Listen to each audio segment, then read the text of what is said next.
in the hot spot of Baltimore. How about that? He has a few thoughts. I think Tim's got a few thoughts about that. So Tim, let us know what you think about the Constitution and what's happening there in Maryland. Thank you very much, and good morning, everybody. How's everybody doing?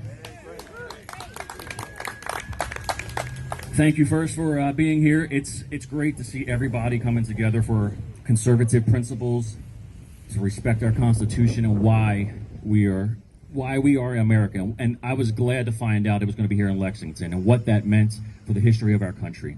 So I'll tell you a little bit about me before I get into Baltimore. So I am a graduate from Towson University, and I studied psychology. I became an executive in the mental health field for years, and I was at a young age. After Obamacare, everything changed there. And now I've been working in the energy and hazardous waste field, which is big up here in Boston, in the harbor, as you guys say up here. Yes. So I've been up here many times, but I've never been to Lexington, so this was great. I have 5 kids, 4 little ones and an older one in the Air Force. I got involved in local politics last year because of a Republican that was acting not conservative. The Republican Party quickly shot me down and said, no, you're not part of the establishment. They didn't help me. They didn't do anything to further what I was doing. But the message stuck out from what I was saying. So as a write-in candidate for a little county council position, I got the record amount of votes in the county history for a county council position. It was 500 votes. Thank you. And, of course, you guys know you have to spell the name correctly. So my name's Fazenbaker. John got it a little bit wrong, and that's okay. Everybody says it wrong, but they had to spell it correctly. It was an enormous task. Afterwards, I said, we made a movement. We got people talking. Then I was invited to speak down in D.C., where I met John, I met Joe, I met Ricky, somewhat, and I announced that I was going to run. It came from the heart. I didn't have it completely prepared. And then it blew up. And then a great patriot named President Trump gave me a gift, but he also gave a gift to the people in Baltimore and in Maryland and across the country, because he exposed the corruption that has been going on my entire life in Baltimore. I'm 41 years old. Elijah Cummings and Dutch Ruppersberger, who control Baltimore, have been in government longer than I've been alive. My whole life growing up, it's been nothing but Democrat control. It's been ran into the ground, and yes, there are rats. And yes, there's more murder and crime and syphilis and drugs than anywhere. And I've been all over the country.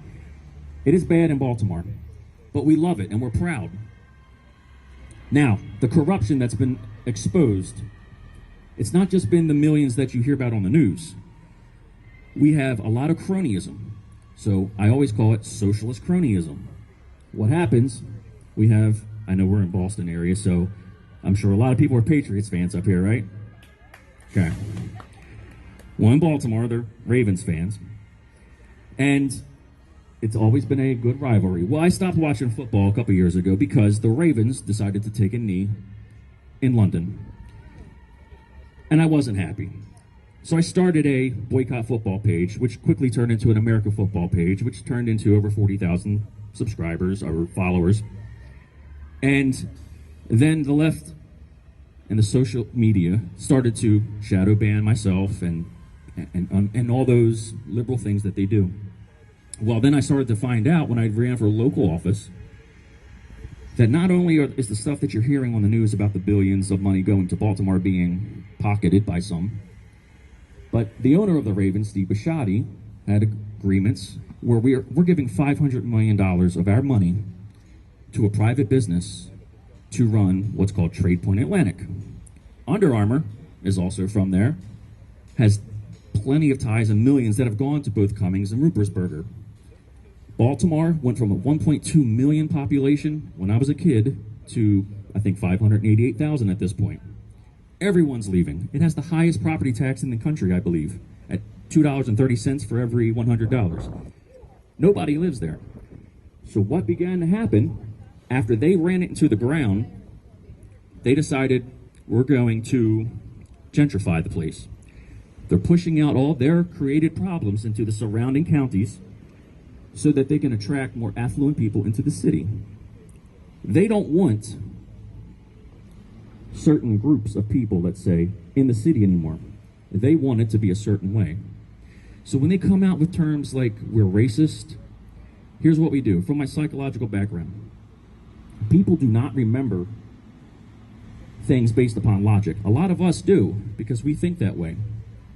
But the left has always been great at crafting a message based upon emotion. If you can tie logic into emotion, your memory will work better. So last year when I ran that local campaign, I thought about what message could I say that said what we believe, but I tie it with an emotion. And I came up with American Kids First. People would say, well, what do you mean? Well, our American kids come first. And they would say, well, all kids.